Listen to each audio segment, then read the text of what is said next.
Hi friends, welcome to news pocket.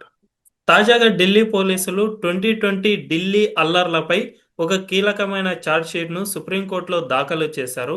ఇందులో for the first time ప్రభుత్వమే regime చేంజ్ను గుర్తించినట్లు తెలుస్తోంది. ఎందుకంటే ఇప్పటి వరకు రెజిమ్ చేంజ్ అనేదాన్ని పొలిటికల్గా మాత్రమే మనందరికీ తెలుసు. అండ్ గవర్నమెంట్ ఇప్పటి వరకు రెజిమ్ చేంజ్ జరిగినట్లు మన దేశంలో ఎప్పుడూ గుర్తించలేదు.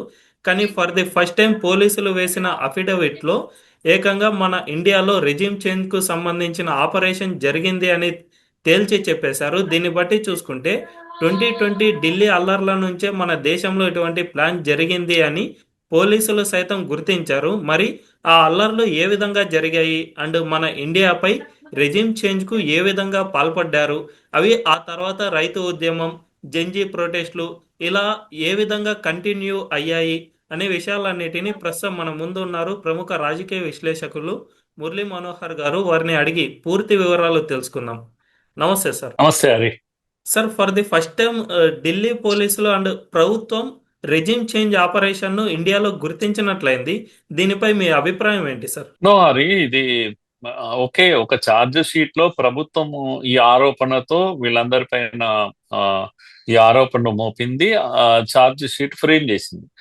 అంటే ప్రభుత్వం నోటి నుంచి ఈ వర్డ్ రిజీమ్ చేంజ్ కొరకు చేసే ప్రయత్నాల గురించి ప్రభుత్వం పేపర్ పైన కానీ నోటి నుంచి కూడా ఎప్పుడు అనలేదు. కానీ మొదటిసారి ఈ ఢిల్లీ రాయిట్స్ ఏవైతే మనకు 2020లో జరిగినావో అందులో అక్యూజ్డ్ ఎవరైతే ఉన్నారో వీళ్ళందరూ కూడా బెయిల్ కొరకు బెయిల్ పిటిషన్ పెట్టుకున్నప్పుడు ఇది మామూలు కేసు కాదు, ఇది కుట్ర, ఈ దేశం యొక్క ఈ ప్రభుత్వాన్ని కూల్చేటువంటి కుట్ర, దేశంలో ఒక ఏమంటాము అస్థిరతను ఇచ్చేటువంటి కుట్ర. కనుక ఇలాంటి నేరారోపణ మోపుతూ ప్రభుత్వము ఛార్జ్ షీట్ దాఖలు చేసింది. కనుక నువ్వు అన్నట్టుగా అఫీషియల్ గా రిజీమ్ చేంజ్ అనే పదాన్ని అంటే ప్రభుత్వాన్ని కూలగొట్టేటువంటి కుట్ర అనేది ప్రభుత్వం ఛార్జ్ షీట్ లో ఫ్రేమ్ చేసింది. దానికి తగిన ఆధారాలు కూడా ఇచ్చింది. ఊరికే ఆ నోటికి వచ్చింది ఏదో తోచింది వర్డ్ అదొకటి పదం ఒకటి పెడదామని కాదు. వాస్తవంగా ఈ పేర్లు మనం మర్చిపోలేము హరి. ఇప్పటికి కూడా మన కళ్ళల్లో అలా గుర్తున్నాయి. తహీర్ హుస్సేన్ అనేవాడు ఒక పెద్ద రాక్షసుడు ఢిల్లీలో. కనుక ఈ కుట్రల వెనకాల నిలబడి గట్టిగా ఆయన ఇంటి పైన దొరికినటువంటి ఆయుధాలు, రాళ్లు, లారీల కొలది రాళ్లు, ఏదైనా ఇంటి పైన రాళ్ళు ఎందుకు వేసుకుంటారు, లారీల కొలది రాళ్ళు ఎందుకు వేసుకుంటారు? కనుక ఈ కుట్ర చిన్న సామాన్యమైనటువంటివి కాదు. ఈ దేశంలో కాంగ్రెస్ చాలా మటుకు ఏం చేసేది అంటే కాస్త ఎదురు చూసి తమ సమయం కొరకు అధికారంలోకి రావడం ఇలాంటివన్నీ గతంలో చేసేది. ఇప్పుడు కాంగ్రెస్ లో కమ్యూనిస్టులు జమయ్యారు.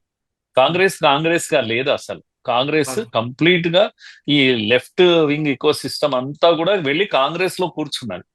ఎందుకని అంటే వాళ్ళు జీర్ణించుకోలేకపోతున్నారు.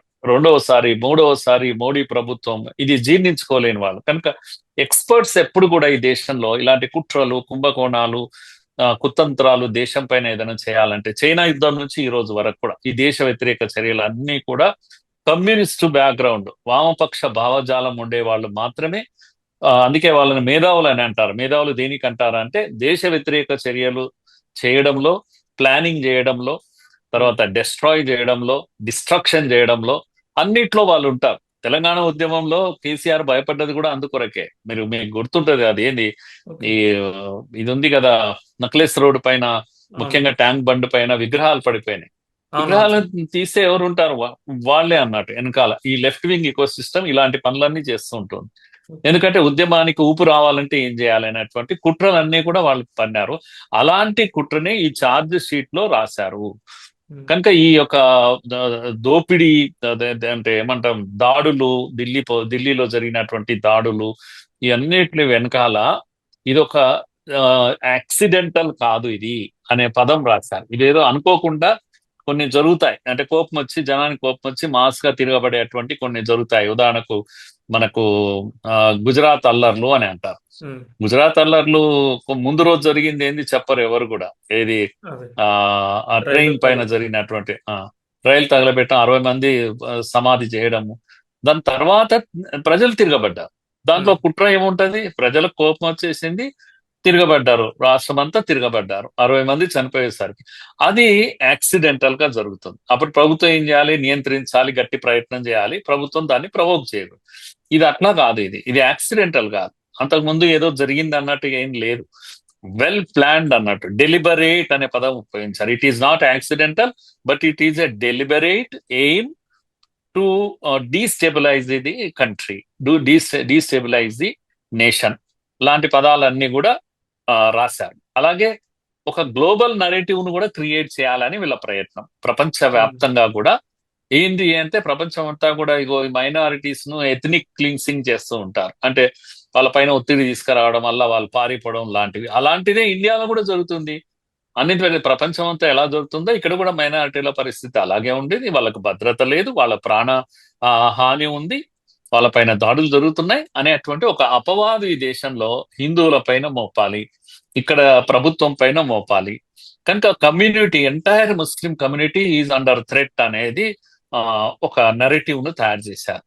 ఎందుకంటే సిఏఏ అప్పుడే వచ్చింది కనుక దాన్ని ఉపయోగించి, ఇగో సిఏఏ, సిటిజన్షిప్ అమెండ్మెంట్ బిల్, మనకందరికీ తెలుసు ఏ సిటిజన్ యొక్క సిటిజన్షిప్ తొలగించేది కాదు కానీ కొత్త వాళ్ళకు ఇచ్చేది కదా.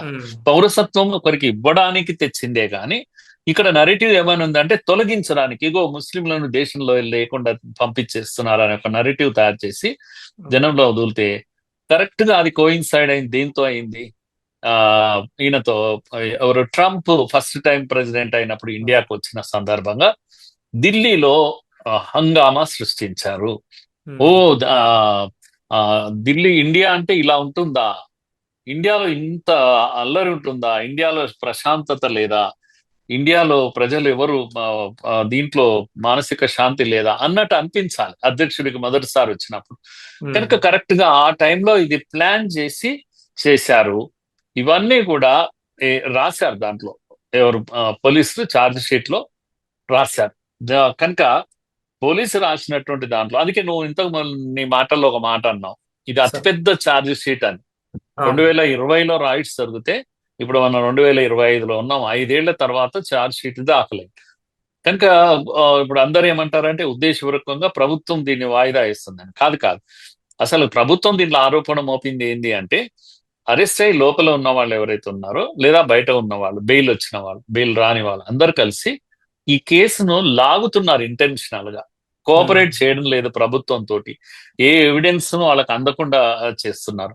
అలా డిలే చేసింది ఎవరంటే అక్యూజ్డే డిలే చేశారు అని ఈ ఛార్జ్ షీట్ లో రాశారు. ఎక్కడెక్కడ డిలే చేశారు, మెటీరియల్ ఎవిడెన్స్ లేకుండా ఏమేమి ఆపారు, ఇవన్నీ కూడా రాశారు. అలా 1700 మంది అరెస్ట్ అయినటువంటి అతిపెద్ద కేసు ఇది. అందులో 1700లో మర్చిపోకూడదు ఏంటి అంటే 1100 మంది ముస్లిమ్స్ ఉంటే దీంట్లో, వీళ్ళంతా దాడులు చేసిన వాళ్ళు వీళ్ళు కాదు. 600 మంది హిందువులు కూడా ఉన్నారు. హరి, చాలా సార్లు మన సోదరులు లెఫ్ట్ సోదరులంతా బయట ఏం చెప్తుంటారంటే, ఇగో ముస్లింలను వేధిస్తున్నారు, 100లాది మంది ముస్లింలను అరెస్ట్ చేశారు, లోపల పెట్టారు, బెయిల్ ఇవ్వడం లేదు, ఇదంతా అంటారు. ఇద్దరికి బెయిల్ రావడం లేదు. అక్కడ హిందువులు కూడా ఆ రైట్స్ లో ఉన్నారని చెప్పేసి కేసులు పెట్టారు వాళ్ళు కూడా, ఎందుకంటే తిరగబడి ఉంటారు కనుక ఈ కేసులు ఉన్నాయి. దాంట్లో జైలు సరే, ఇంకొక విషయం, ఈ నరేటివ్ ను వీళ్ళు స్ప్రెడ్ చేసేటప్పుడు ఎక్కువగా ఉమర్ ఖలీద్ అండ్ షర్జిల్ ఇమాం, ఈ ఇద్దరు పేర్లు మాత్రమే తీసుకొస్తారు సార్. ఎందుకంటే వీళ్ళను అసలు ఛార్జ్ షీట్ లేకుండా జైల్లో పెట్టారు, వీళ్ళకు బెయిల్ అనేది ఇవ్వడం లేదు, వీళ్ళు ముస్లింలు కాబట్టి బీజేపీ ప్రభుత్వం ఈ విధంగా చేస్తుంది అనే నరేటివ్ ని తీసుకెళ్తారు. కానీ 600 మంది హిందువులు ఉన్నారు అనే విషయం ఇప్పటి వరకు ఏ ఒక్కరు మాట్లాడడం లేదు సార్. మాట్లాడరు, దాన్ని బయటికి కూడా తీయరు. 600 మంది జైల్లో ఉన్నారు, వాళ్ళకు కూడా చాలా బెయిల్ రాలేదు. టోటల్ గా చెప్పాలంటే ఇప్పటి వరకు 5 ఏళ్ల తర్వాత లోపల ఇప్పటికీ బెయిల్ రాని వాళ్ళు 90 మంది ముస్లిమ్స్ ఉన్నారు. అంటే ఇన్నేళ్ళు ఒక్కరి తర్వాత వస్తూ ఉన్నారు. 12 మంది హిందువులు ఉన్నారు ఇంకా ఇప్పటికి కూడా, 5 ఏళ్ల తర్వాత కూడా. ఎందుకంటే వాళ్ళ పైన సాలిడ్ గా ఎవిడెన్స్ ఉన్నాయి, తిరుగులేని ఎవిడెన్స్ ఉన్నాయి కనుక వీరందరూ కూడా లోపల ఉన్నారు. వీళ్ళు కాకుండా నువ్వు చెప్పిన ఉమర్ ఖలీద్, షర్జిల్ ఇమాం వెరీ పాపులర్, వీళ్ళంతా కూడా తహీర్ హుస్సేన్, వీళ్ళ పేర్లు ఎందుకున్నాయి హరి అంటే, వీళ్ళు ఇప్పుడు ఉదాహరణకు అది ఏది యూనివర్సిటీ ఉంది, ఇస్లామిక్ యూనివర్సిటీ, దాని పేరు నేను మర్చిపోయాను. ఆ యూనివర్సిటీ దగ్గర చాలా పెద్ద మీటింగ్స్ జరిగినాయి, స్పీచెస్ ఇచ్చారు. దాంట్లో ఈ స్పీచెస్ ఇచ్చిన మెయిన్ అక్యూజ్డ్ ఎవరు అంటే షార్జిల్ ఇమామ్. ఉమ్, కనుక ఆ రికార్డ్స్ ఉన్నాయి వీళ్ళ దగ్గర, అవన్నీ కూడా. ఆ కనుక వాళ్ళు తప్పించుకోలేరు. వీళ్ళందరి ఎవిడెన్స్లు అన్ని ఎంత స్ట్రాంగ్ ఉన్నాయంటే ఎక్కడ తప్పించుకోలేనంత స్ట్రాంగ్ గా ఉన్నాయి. ఉమ్, అందుకొరకు ఊరికే ఊరికే ముస్లిం అయినందుకు పెట్టారు అని కాదు. మీరు మీరు ఇచ్చిన స్పీచెస్ లో మీరు ఈ దేశాన్ని, మీరు అంతెందుకు జేఎన్యూలో జరిగినటువంటి దీంట్లో వీడియోల ముందర ప్రపంచ ప్రజల ముందర అందరి ముందర వాళ్ళు చెప్పారు కదా, ఈ దేశం యొక్క సత్యనాశనం అయ్యేంత వరకు, బర్బాది తగ్ జంగ్ కరింగే, ఉమ్, ఆ తుకుడే తుకుడే అయ్యేంత వరకు, దేశం వందల ముక్కలు అయ్యేంత వరకు కూడా మేము యుద్ధం చేస్తామని చెప్పిన వాళ్ళు కదా, ఓపెన్ గా చెప్పిన వాళ్ళు కదా వీళ్ళంతా కూడా. అవునవును. కనుక ఆ పేర్లు ఉన్నాయంటే ఊరికే లేదు. అయితే దీంట్లో మేజర్ మేజర్ అలిగేషన్ ఏంటంటే deep rooted conspiracy engineered on communal lines అనేది ఉమ్, మేజర్ అలిగేషన్. చాలా డీప్ రూటెడ్ జరిగినటువంటి కుట్ర ఇది. ఇది ఎటువంటి కుట్ర అని అంటే కేవలం కమ్యూనల్ లైన్స్ లో ప్రజలను విడగొట్టి ఆ దేశం అంతా కూడా ఒక పెద్ద వైలెన్స్ క్రియేట్ చేయాలి, సివిల్ వార్ లాంటిది క్రియేట్ చేయాలి. ఇది వాళ్ళ యొక్క మెయిన్ గోల్ అని. కానీ ఇప్పుడు చెప్పిన మూడు పేర్లు స్పీచెస్ ఇచ్చి పట్టుబడినవారు. మీరన్ హైదర్ అనేటువంటి ఇంకో వ్యక్తి, గుల్ఫ్షా ఫాతిమా అనేటువంటి ఇంకో లేడీ, వీళ్ళంతా కూడా డైరెక్ట్ గా ఈ స్పీచెస్ ఇచ్చారు, మాట్లాడారు, ఎవిడెన్స్లు ఉన్నాయి. ఉపా కింద వీళ్ళని అరెస్ట్ చేశారు. అన్లాఫుల్ యాక్టివిటీస్ ప్రివెన్షన్ యాక్ట్ ఏదైతే ఉందో అవును. దాని కింద అరెస్ట్ చేశారు. కనుక వీళ్ళ యొక్క విట్నెసెస్, డాక్యుమెంట్స్, టెక్నికల్ ఎవిడెన్స్ అన్ని కూడా ఎంత స్ట్రాంగ్ గా ఉన్నాయంటే వీళ్ళు తప్పించుకోలేరు ఇప్పుడు కూడా. ఉమ్, అందుకే పోలీసు ఆ, వీళ్ళ పేర్లు రిపీటెడ్ గా తీసుకోవడానికి కూడా బహుశా పోలీసు కూడా అదే కారణం ఉంటది. ఉమ్. సో సార్ సార్ అది ఇంకొక విషయం, 2020 ఢిల్లీ అల్లర్లు అనేవి చాలా ప్రీ ప్లాన్డ్ గా జరిగింది. ఏ విధంగా అంటే డ్రమ్ లో యాసిడ్ నింపి పెట్టడం అండ్ మసీదులపై ఉమ్. రాళ్లను కుప్పగా పేర్చి వాటిని వాడుకోవడం, దీంతో పాటు స్లింగ్ షాట్ లాంటివి ఉపయోగించడం, అంటే పెద్ద పెద్ద వాటిని విసిరే విధంగా ఇవి ఆఫ్ఘనిస్తాన్లో తాలిబాన్లు ఉపయోగించే స్లింగ్ షాట్లు సార్. ఇవి అంత పెద్దగా ఉంటాయి, వీటిని సైతం అక్కడ ఉపయోగించారు. ఇది ఎంటైర్ ఒక్కసారి ఎక్స్ప్లెయిన్ చేస్తారా సార్?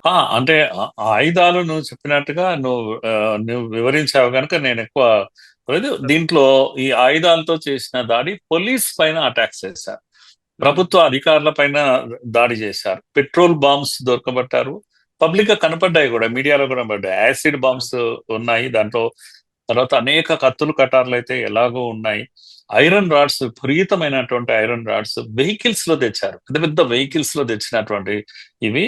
కనుక ఈ ఒక పోలీస్ కానిస్టేబుల్ దీంట్లో హత్యకు గురయ్యాడు, హరి, మనం ఉమ్. మర్చిపోకూడదు. రతన్ లాల్. రతన్ లాల్ అనేటువంటి కానిస్టేబుల్, లించింగ్ అనే వర్డ్ వాడుతూ ఉంటారు, మూక దాడి అని. అవును. పోలీస్ పైన మూక దాడి జరిగింది ఢిల్లీలో. అదే. వందల వేల కెమెరాల ముందర జరిగినటువంటి దాడి, ఇది మామూలు కాదు. వీళ్ళంతా కూడా ఎవరు అంటే ఇస్లామిక్ మాబ్ అని అనాలి వీళ్ళంతా. ఉమ్, ఇస్లామిక్ మాబ్ పోలీస్ ను, అప్పుడప్పుడు మనం చూస్తుంటాం కదా, ఈ ఆ ద్రౌపది వస్త్రాభరణం జరిగితే ఎట్లా సీన్ ఉంటుందో అలాంటి సీన్ ఇది. పోలీస్ ను ఉమ్. కొట్టినటువంటి దృశ్యము ఈ దేశ ప్రజలు మర్చిపోలేరు. ఈ మొత్తం రాయిట్స్ లో 53 మంది మరణించారు, మనం మర్చిపోవద్దు. సార్ ఇది మామూలుగా అంతేకాకుండా జరిగినటువంటి. ఆ, ఉమ్, అంకిత్ శర్మ అనే ఒక ఇంటెలిజెన్స్ ఆఫీసర్ ఉంది సార్. ఎంత అంటే అంత దారుణంగా ఒక వ్యక్తిని 80కి ఆ, పైగా కత్తిపోట్లు పొడిచి మరీ చంపారు. ఇంకొకటి, అతను ఒక మురికి కాలువలో పడేశారు సార్. అతని చెయ్యి ఇక్కడి వరకు మాత్రమే కనిపిస్తుంది. అది కనుక కనిపించకపోయి ఉంటే అసలు అతను ఎక్కడ ఉన్నాడు అనేది కూడా కనిపించని పరిస్థితిలో అంత దారుణంగా అతన్ని హత్య చేసిన సందర్భం కూడా జరిగింది సార్. అవును. చాలా చాలా ఘోరాలన్నీ, నేరాలన్నీ కూడా జరిగాయి అప్పుడు. అదే. ఒక ఒక దాంట్లో ఆ మనకు వినబడుతుంది, శీలంపూర్ అనేటువంటి ఉమ్, ప్లేస్ ఒకటి. అక్కడ పోలీసులు కనుగొన్నది ఏంటంటే అక్కడ కుట్రంతా అక్కడ జరిగింది, రహస్యమైనటువంటి సమావేశాలు జరిగినాయి, అక్కడని ప్లానింగ్ అంతా జరిగింది. ఆ దాంట్లో ఈ షర్జిల్ ఇమాం ఆ ఉమ్, వాళ్ళందరికీ గైడ్ చేస్తున్న ఆ ఏమంటాము, వాళ్ళ వాయిస్ కానీ వాళ్ళ పిక్చర్స్ కానీ అన్ని పోలీసులకు జరిగాయి. ఖలీద్ కూడా, ఖలీద్ డైరెక్షన్ లో ఇవన్నీ జరిగాయి అన్నట్టు కూడా ఆధారాలు ఉన్నాయి. ఉమ్, వీళ్ళు ఇచ్చినటువంటి గైడెన్స్ లో ఎంతో మంది ఉమెన్ అక్కడ, ముఖ్యంగా జఫరాబాద్ అనేటువంటి ప్లేస్ లో ఒక ప్రొటెస్ట్ జరిగింది. అక్కడికి ఆ, జహంగీర్పూర్ లో ఉండేటువంటి బంగ్లాదేశీ ఉమెన్ ను పెద్ద ఎత్తున అక్కడ నుంచి పట్టుకొచ్చారు, ఏది జఫరాబాద్ కు పెద్ద ఓకే. ఎత్తున పట్టుకొచ్చారు. ఇదంతా ఇక్కడ షీలంపూర్ లో జరిగినట్టు కుట్రలో భాగంగా నేను చెప్తున్నాను. కనుక ఓకే. నేను ఇంతకుముందు చెప్పిన షర్జీల్ ఇమాం అండ్ ఖలీద్ వీళ్ళు ఎవరైతే ఉన్నారో వీళ్ళు చేసిన ప్లాన్ ఇదంతా కూడా. మొత్తము కత్తులు, కటార్లు, బాటిల్స్, యాసిడ్ బాంబ్స్ ఇవన్నీ కూడా బంగ్లాదేశీ ఉమెన్ మోసుకొని వచ్చారు. మోసుకొని వచ్చి ఈ జఫరాబాద్ లో కామన్ పీపుల్ పైన, రోడ్ల పైన, హిందువుల పైన, వీళ్ళ పైన చేసినటువంటి దాడి.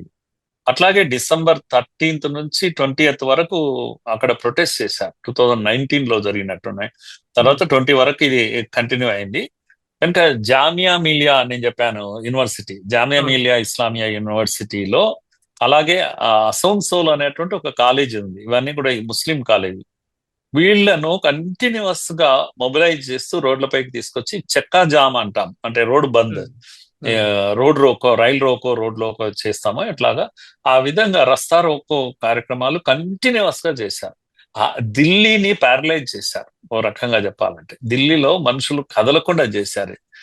మీరు ఎంత ఈ కుట్రంతా కూడా ఏంది, ఇంత పెద్ద దేశము, ఇంత ప్రభుత్వము, ఇంత ఆర్మీ ఉన్నప్పటికీ కూడా వీళ్ళని ప్రభుత్వం కొట్టలేదు, ముట్టలేదు, తిట్టలేదు, ఏమీ చేయలేదు.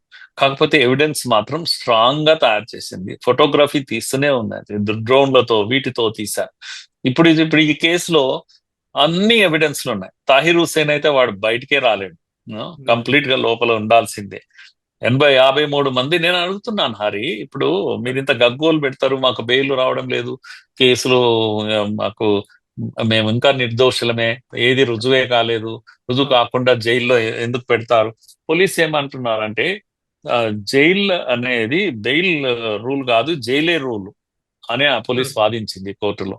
ఎందుకంటే జనరల్ గా ఆ జైలు అనేది ఎప్పుడు శిక్ష పడ్డాక వేస్తారు, బెయిల్ అనేది రూల్ అని జనరల్ గా. కానీ ఉపా కేసులో అట్లా కాదు. ఉపా కేసు పెట్టేదే ఎందుకొరకంటే జైలే, దాంట్లో బెయిల్ కాదు. దాని కొరకే పెట్టాము, ఎందుకంటే సీరియస్నెస్ ఆఫ్ ది ప్రాబ్లం అలా ఉంది. వీళ్ళంతా నేరస్తులు సార్. మేము ఉపా చట్టం పెట్టింది జైలు కొరకు కానీ బెయిల్ కొరకు కాదు పెట్టింది. మా దగ్గర ఎవిడెన్స్లు అన్నీ ఉన్నాయి, టెక్నికల్ డేటా ఉంది, తర్వాత మిగతా ఎవిడెన్స్లు అన్ని మేము రెడీ చేసి పెట్టాము. వాళ్ళు మాట్లాడిన మాటలు, ఎవరెవరు కుట్రదారులు అన్నీ ఉన్నాయి. కనుక దీంట్లో ఎవరు తప్పించుకోలేరు, ఎవరికి బెయిల్ రాదు. అంటే వాళ్ళు అంటున్నది ఏంటంటే 900 విట్నెస్లు పెట్టారు, 900 సాక్షులు పెట్టారు, 100 రకాల మెటీరియల్ పెట్టారు. కనుక ఇవన్నీ పరిశీలించాలి కోర్టు. 100 రకాల మెటీరియల్ అంటే అవి పేపర్ కావచ్చు, లేకపోతే అక్కడ పడ్డ వస్తువులు కావచ్చు, కత్తులు, కటార్లు కావచ్చు, ఇలాంటి 100 రకాల మెటీరియల్ పెట్టారు. 900 విట్నెసెస్ మంది, 900 మంది వచ్చి మాట్లాడాలి, బోన్లో నిలబడి చెప్పాలి.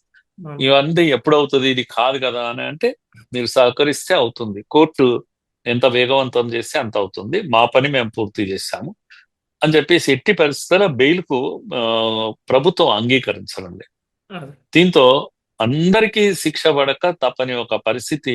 వెరీ సెన్సేషనల్ కేసు అది. ఇది ఈ రోజు హైకోర్టు, సుప్రీంకోర్టులో వచ్చినటువంటి ఛార్జ్ షీట్ ఏదైతే ఉందో ఒక అద్భుతమైన ఛార్జ్ షీట్. ఈ దేశం మొదటిసారి, అంటే టెక్నాలజీ వచ్చాక ఏమైతుందంటే, ఇంతకు ముందు ఇలాంటి రైట్స్ జరిగేవి, రైళ్లు ఉన్నాయి, రైళ్ల మీద దాడులు చేసి వెళ్ళిపోయేవాళ్ళు, ఎవిడెన్స్ ఉండేది కాదు, బయటకు వచ్చేవాళ్ళు.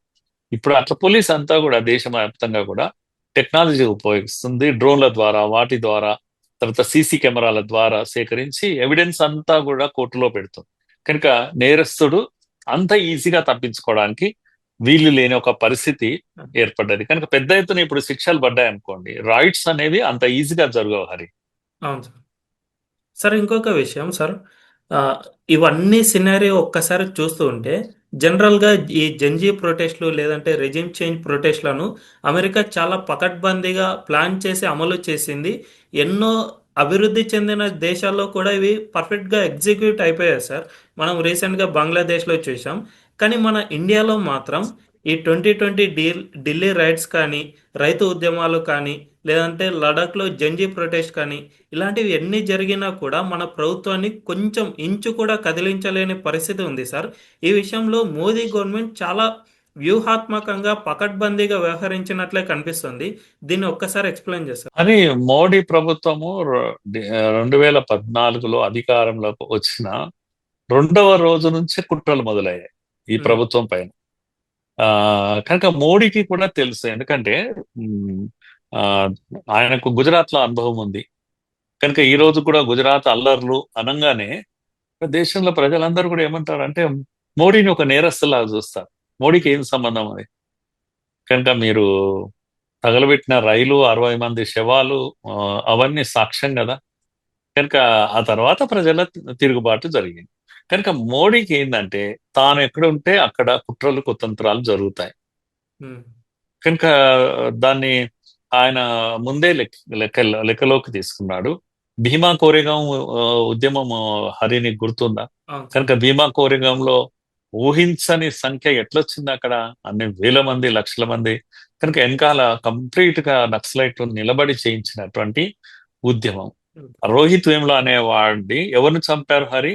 ఎవరు చంపారు రోహిత్ వేములను? ఎవరు చంపలేదు, సూసైడ్ చేసుకున్నాడు చూసారు. అతను కదా.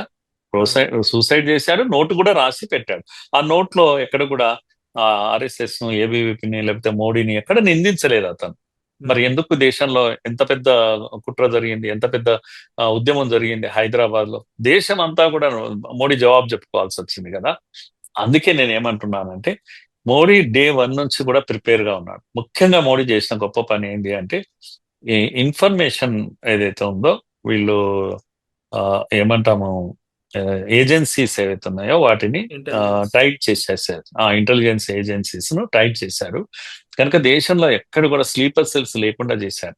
ఉమ్, ఊరికే చేయలేదు ఇవన్నీ కూడా, ఆయన ఒక రోజులో చేసింది ఏం కాదు. అంతెందుకు నోట్బందీ ఎందుకు చేశారు, డిమానిటైజేషన్, ఈ టెర్రరిస్ట్ గ్రూప్స్ వీటికి డబ్బులు అందకుండా చేశారు. నక్సలైట్ ఊరికే సరెండర్ కావడం లేదు, వాళ్ళకి డబ్బులు లేవు, ఆయుధాలు లేవు, వాళ్ళు ఏం చేస్తారు, ఏ పోరాటాలు చేస్తారు.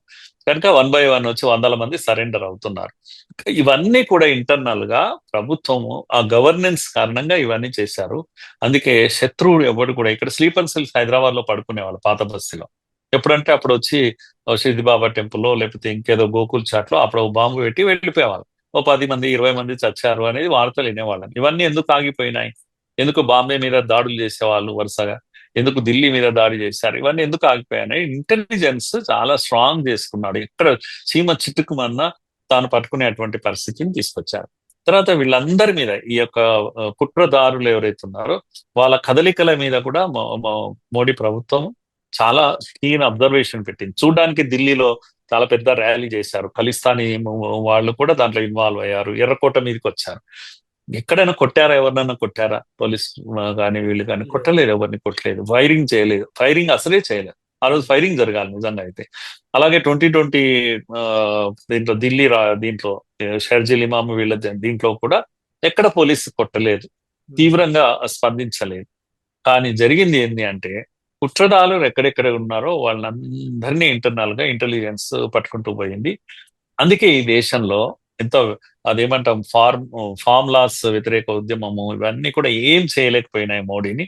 కనుక జెన్జీ అనేది చివరకు, మీరు నేపాల్లో జరిగింది ఏంది అంటే సోషల్ మీడియా కట్ చేస్తే ప్రజలు తిరగబడ్డారు. ఉమ్, అసలు ఇప్పుడు గమ్మత్ ఏంటంటే ఆ ప్రైమ్ మినిస్టర్ సోషల్ మీడియాలో యువత కన్నా ఎక్కువ యాక్టివ్ ఉంటాడు.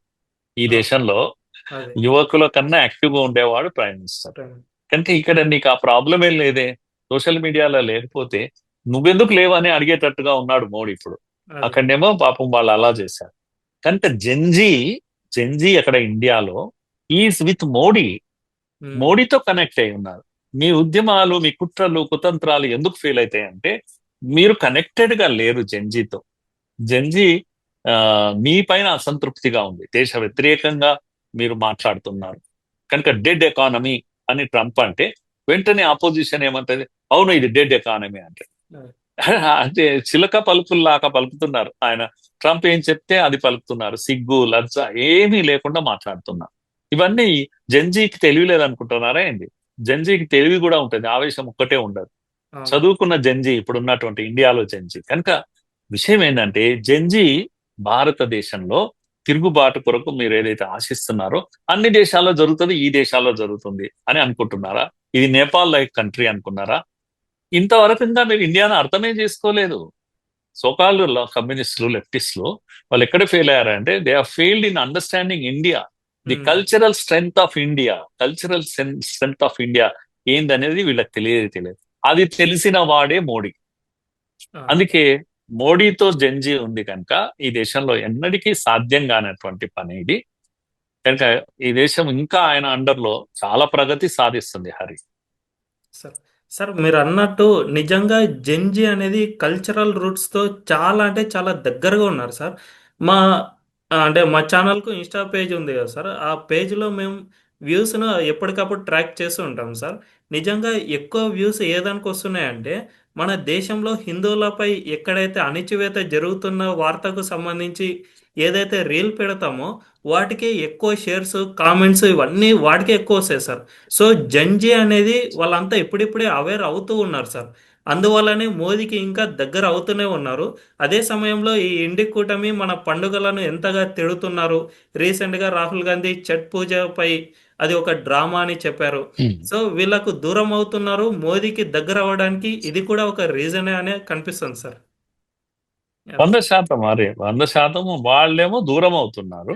ఉమ్, మన సాంస్కృతికమైనటువంటి బలం ఏంటో వాళ్ళకి తెలియక, అర్థం కాక ఉమ్, వాళ్ళేమో ఈ సమాజానికి దూరం అవుతున్నారు. ఇంకోవైపు ఏమో మోడీ వాళ్ళకి మరింత దగ్గర అవుతున్నారు. అదే. ఇప్పుడు నువ్వు ఇన్ని రోజుల తర్వాత స్వాతంత్రం వచ్చాక భారతదేశంలో యువత ఎంత మార్పు వచ్చిందంటే, భారత్ మాతకి జై అనేవాళ్ళు కేవలం ఆర్ఎస్ఎస్ వాళ్ళే ఉండేవాళ్ళు. వందే అవును. మాత్రం పాడేవాళ్ళు ఆర్ఎస్ఎస్ వాళ్ళే ఉండేవాళ్ళు. ఎప్పుడు 70 ఏళ్ల క్రితం, 60 ఏళ్ల క్రితం. ఇప్పుడు అవును. అట్లా కాదు, యూత్ అంతా కూడా అవే స్లోగన్స్ ఇస్తున్నారు. ఒక ఒక ఒక ఒక క్రికెటర్ ఒక సిక్స్ కొట్టినా ఉమ్, భారత్ మాతకి జై అంటున్నారు. నేషనల్ ఫ్లాగ్ ఎగరేస్తున్నారు. ఇప్పుడు ఫ్లాగ్ ఎగరేయడం అనేది ఫ్యాషన్ ఆఫ్ ది డే ఈ రోజు. ఉమ్, కనుక జెన్జీ ఆఫ్ ఇండియా అందరు కూడా ఏమంటాము నేషనలిస్ట్ గా తయారయ్యారు, దేశభక్తులుగా తయారయ్యారు, ఈ దేశాన్ని ప్రేమిస్తున్నారు వాళ్ళు. ఉమ్, అందుకే మోడీ వెంట ఉన్నారు. కనుక ఇటువంటి ఎలిమెంట్స్, ఫ్రింజ్ ఎలిమెంట్స్ అంటాం వీళ్ళను, ఉమ్, ఇలాంటి ఎలిమెంట్స్ తో ఇప్పుడు వెళ్ళే అటువంటి పరిస్థితిలో లేరు వీళ్ళు. రోజు రోజుకి ఇంత పాపులారిటీ వీళ్ళది తగ్గిపోతుంది, మోడీ పాపులారిటీ ఏమో పెరిగిపోతుంది, ఉమ్, ప్రపంచమంతా పెరిగిపోతుంది. కనుక మనం అందరం ఊహించినట్టుగా పాకిస్తాన్ లో అదేంది, బంగ్లాదేశ్ లో జరిగింది, ఇక్కడ జరుగుతుంది, అయిపోయింది. లేకపోతే నేపాల్ లో జరిగింది. ఏం జరిగింది హరి, బంగ్లాదేశ్ లో ఏం జరిగింది చెప్పు. ఒక ఫైన్ డే ఒక 10 మంది యువకులు వచ్చి రాళ్లు తీసుకొని కొట్టారు, ప్రైమ్ మినిస్టర్ ఆఫీస్ మీద కొట్టారు. హసీనా ఎక్కడికి వెళ్ళింది, వెళ్ళింది అది ఎక్కేసింది, ఇండియాకి ఉమ్, వచ్చేసింది. ఆ ఆ 10 లక్షల మంది ఉన్నారా యువత ఏమన్నా? కాదు ఉమ్, కదా. 1000 మంది కూడా లేరు కదా రాళ్ళేసిన వాళ్ళు. అదే. మరి ఆ దేశంలో ఆర్మీ లేదా? దేశానికి ఆర్మీ ఉంటది కదా, పోలీస్ ఇచ్చిపెట్టు, ఆర్మీ ఉంటుంది కదా, ఉమ్, ఫైట్ చేసి పడేస్తే. ఎందుకు ఒక్కడు కూడా చావలేదని నేను అడుగుతున్నా. ఒక ప్రైమ్ మినిస్టర్ పారిపోయేంత రాళ్ళు కొడితే ఫైరింగ్ ఎందుకు చేయలేదు? ఎందుకు ఒక్కడు కూడా చావలేదు? ఒక్క మరణం సంభవించలేదు. ఉమ్, ఆమె పారిపోయింది, ప్రభుత్వం పడిపోయింది, పారాషూట్ లో నుంచి ఒక అధికారిని వేసేసింది అమెరికా. ఉమ్, కనుక ఈ ఆపరేషన్ అంతా కూడా ఎక్కడి నుంచి జరుగుతుంది? అమెరికా నుంచి జరుగుతుంది. ఆర్మీ సైలెంట్ గా ఉండడానికి కారణము అమెరికా ఆదేశాలు. ఆ ఆ దేశంలో ఉన్న ఆర్మీ నిశ్శబ్దంగా ఉండిపోయి హసీనా మాట వినకుండా, తమ ప్రైమ్ మినిస్టర్ ను కాపాడుకోకుండా వదిలేయడం ఏదైతుందో, జమాతే ఇస్లామీ శక్తుల చేతిలోకి వదిలేయడం, ఇదంతా కూడా అమెరికా యొక్క డీప్ స్టేట్ చేసేటువంటి పని. సింపుల్ గా మీకు సినిమా చూసినట్టు చూసా మనకు అర్థం కాలేదా? ఉమ్, ఎందుకు ఆర్మీ ఫైర్ చేయలేదు అనే నా ప్రశ్నకు అక్కడ జవాబు ఉందా? ఉమ్, లేదు కదా. ఆమె పారిపోయింది. నెక్స్ట్ ఆ యూనుస్ అనేవాడు దిగాడు, ఆకాశంలో నుంచి పడ్డాడు, ఊడిపడ్డాడు. ఉమ్, వాడు ఇప్పుడు పప్పెట్టు వాడు. కనుక అమెరికా ఏం చెప్తే ఆ పనులు ఆడ చేస్తున్నాడు. ఇంత సింపుల్ గా ఆపరేషన్స్ అక్కడ జరుగుతున్నాయి. చేయమనండి, మోడీ ఉమ్, మీద చేయమనండి ఇవి. వాడు జుట్టు వీక్కుంటున్నాడు ఓ దిక్కు. బాగ్రామా అదేంది, ఆ ఎయిర్ స్పేస్ బగ్రామ్ ఆఫ్ఘనిస్తాన్ అయిపోయింది. లో, ఆ ఉమ్, ఎయిర్ స్పేస్ అమెరికా ఖాళీ చేసి పోయింది. ఇప్పుడు ఆ వాడేమో పల్లెంలో పెట్టి బాగ్రామ్ ను మనకి ఇచ్చాడు. ఉమ్, మనం అక్కడికి మన ఆర్మీ అంతా దిగుతున్నారు ఇప్పుడు. కనుక మన ఫైటర్ జెట్స్ అన్ని కూడా అక్కడికి వెళ్ళిపోయినాయి. లపో దిపో అంటున్నాడు అమెరికా. కనుక అప్పటి ఇండియా కాదు ఇది, ఉమ్, అమెరికానే ఏడిపిస్తుంది. అది మాది, మేము వస్తాం అని అంటే వాడు ఆఫ్ఘనిస్తాన్ వాడు ఇస్తున్నాడా? ఇవ్వడం లేదు.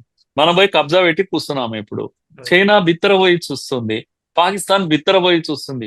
ఇది ఈనాటి భారత్. అదే. అప్పటిలాగా భారత్ కాదు ఇది. న్యూ జనరేషన్ భారత్ ఇది, జంజీ భారత్ ఇది. కనుక ప్రపంచాన్ని నిలబెడుతుంది. వాడు చెప్పంగానే చేతులు కట్టుకొని వెళ్ళి నిలబడేటువంటి భారత్ కాదు కాదు ఇప్పుడు. బలమైన భారత్ ఇది. రైట్. కనుక మన యొక్క రూపురేఖలు మన కళ్ళ ముందే మారిపోయినాయి. మనం ఏంటో మనకి ఇప్పుడు అర్థమైతలేదు మనం ఎంత బలంగా ఉన్నామని. అదే. Thank you so much sir. ఈ విషయంపై పూర్తి థ్యాంక్ యూ. అవగాహన కల్పించినందుకు ధన్యవాదాలు సార్. Thank you.